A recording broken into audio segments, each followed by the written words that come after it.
Welcome back, ladies and gentlemen, to Pro Wrestling Throwdown, the June 13th edition of the year in our Lord 2020. I'm Caleb Black. He's Luke the Big Dog Williams. That's the in-studio producer, Mighty Max Fury. And it is time for Taking an Impact.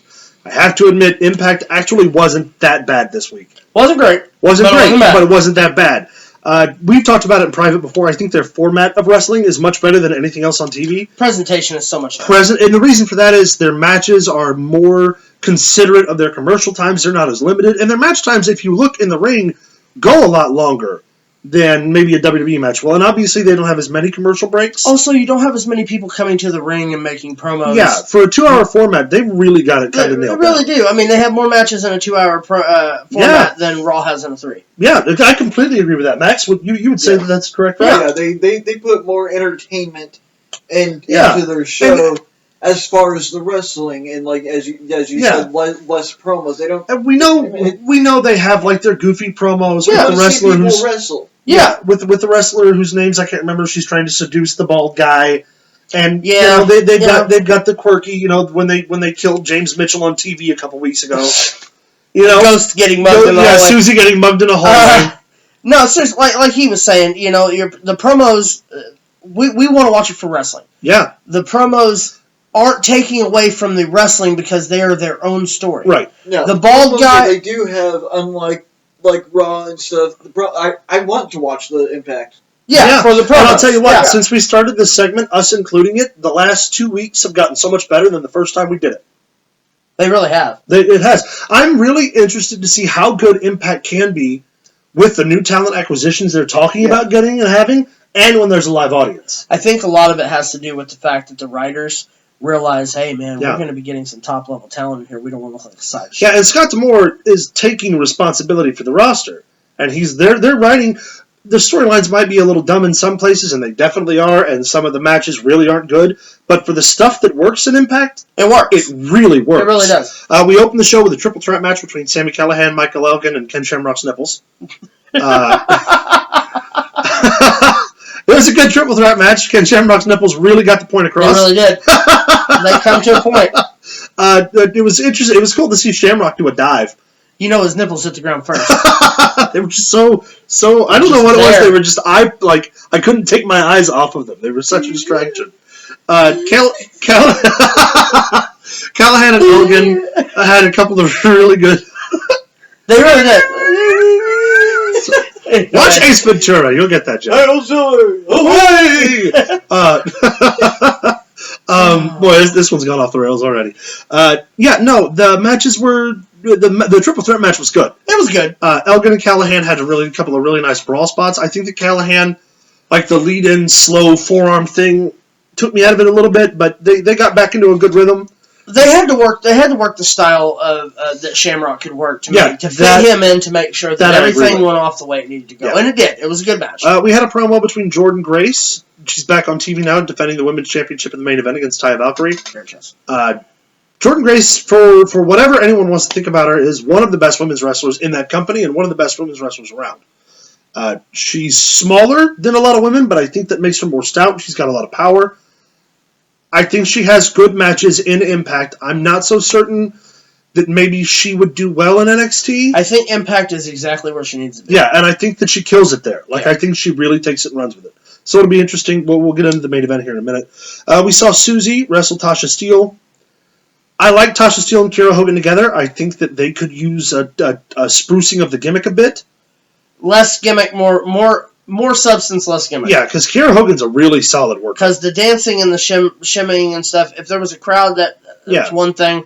You don't have a crowd now. You're not working the people. Stop the Susie thing, she looks great. I don't really get it. She does. The carriage house. Carriage house. Then we lead into a tag team match featuring Jake Diener. Yes. Cousin Jake Diener. And Willie Mack against Chris Bay and Swinger. Johnny Swinger. He was still alive. It's so weird to see Johnny Swinger wrestling full-time on a television show again. It looks like he's wrestling in Jeff and Matt Hardy's old 90s. He played checkers on his side. Backgammon. Backgammon, yeah. was good. It was a good Space match. Invaders. Let's do this. Yeah. We talked about how good Chris Bay is last week. Always. And I've always been a huge fan of Willie Mack. Willie Mack's great. He can work, he can fly, he can fight, he can crow. He's so good. You add in Jake Diener's size was good. The other damn dirty Diener, them damn Dieners. Come out at the end, Showed looking like Steve Austin. Yeah, I hated it. I don't like... I think if you're going to do the Dieners, Jake Diener needs to be the Diener you feature and get rid of the other damn Dieners. How many times did I say Diener just now? Damn dirty Dieners. Damn dirty Surrounded by Dieners. Dieners. Impact is just lousy with Dieners. So you either got Dieners on this side, Wieners on the other side. And that's just if Max is sitting to his left. Yeah, I'm telling you. We also watch out, hit you in the back of the head with it. We had the cancel culture. Joey Ryan appeared. This time they had the full group: Rob Van Dam's woman, and the new addition, one of the Chris brothers. They did not have the conformity gimmick. They weren't all wearing their red sweaters. They weren't wearing the khakis, so I don't think it's going to work out. No. I don't think it's going to work much longer. The reason Right to Censor in that convention got over so well was because they all looked the part and they all really worked for the part. They were all uniform. Yeah, and the uniformity for this kind of gimmick is necessary because it's a conversion gimmick. It's to prove that we are all one rather than we are all of opposite mind. Crazy Steve and Chris had a follow-up match, and Jake Chris can work. As far as Crazy Steve goes, I just don't see it. I don't get it. Neither does he. So. Oh.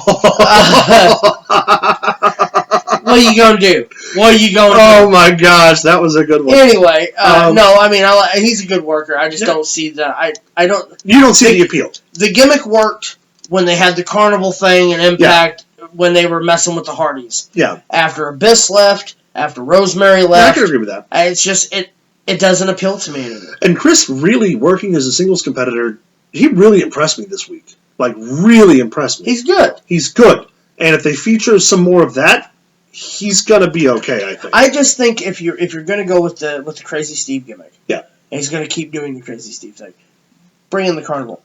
Yeah, agreed. Bring him back. Give him a group to work with. Give him Nick, Iggy, and give him James, the Dogface James. Yeah. Bring those boys in, and then you've got a gimmick again. Yeah, but until then, it's old to me. Yeah, I can agree with that.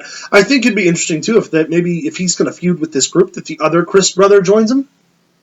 Yeah, we could see some tag team elevation going on there. We had a 4-way brawl breakout between Elgin, Eddie Edwards, Ace Austin, and who was the fourth? Trey. Yes, Trey's the one that started the fight. Yeah, because we're going to see Slammiversary now. Those four gentlemen and Tessa Blanchard. Tessa Blanchard will be in a 5-way. I hope they make it a King of the Mountain match. It's Slammiversary. Let's bring it back. I don't know if they can because I think that Jeff Jarrett has that copyright. He may have. Because he's come out as the King of the Mountain for so long. Someone find out. Who has the King of the Mountain match back? I'm pretty sure Jeff Jarrett has that, but I could be wrong. And Jordan Grace defends the women's title in the main event against Taya Valkyrie. Everything you would thought it was good. Taya's bigger, so she can do the stuff where she can work against Jordan's size. Yeah. Jordan's got some power, so she can fight back. It was a good women's match. I'll give it a 3. Give it a 2.5 at least 3. Yeah. I don't know if I'd go 3. 2.5. 2.5 sounds good. It's really weird. I never thought we would ever say this because this segment isn't designed to do it, but Impact gets a relative thumbs up this week. Impact to me was better than Raw. Impact was better than Raw and SmackDown. So, not with AJ and Bryan. Yeah, and the main event wasn't bad. And the main event wasn't bad. But it was definitely better than Raw. So, Impact, keep impressing us. Like, subscribe, leave us a comment below. What did you think about Impact this week? Send us an email at prowrestlingthrowdown@gmail.com or like us on Facebook at facebook.com/prowrestlingthrowdown. And stay tuned for Today in Wrestling History.